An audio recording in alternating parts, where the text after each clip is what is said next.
G'day everyone, Uncle Jojo. Great to see you all. Let's just talk sustainability and slab for a second.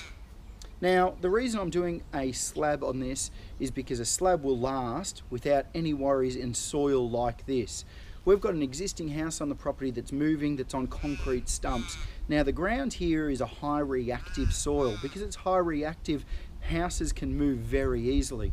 With a slab, a conventional slab like this, that's dug into the ground with piers and strip footings, we don't have any chance for that slab to be cracking and moving individually as it's one massive lump of concrete. There's also going to be trench mesh and Rio put down, so that's going to strengthen the slab even more. And the concrete that we're going to use, concrete comes in 3 different stars. It's 1 star, 2 star or 3 star, but the 3 star is a little bit powdery from the investigations I'm doing, so we're going to go for a 1 star and make sure that we can then just polish the slab, and then we don't have to put any excess materials into sealing up that concrete.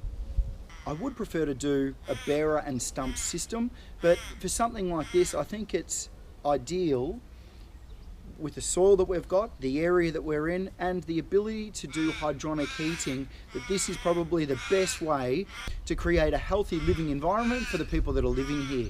So it's not just for longevity, but it's also for health of the people living in here, because we can use the thermal properties of the slab to heat cleanly and then radiate that nice warmth throughout the entire house. At the same time, we can utilize the cool properties of the slab to keep the house cool in the summer months.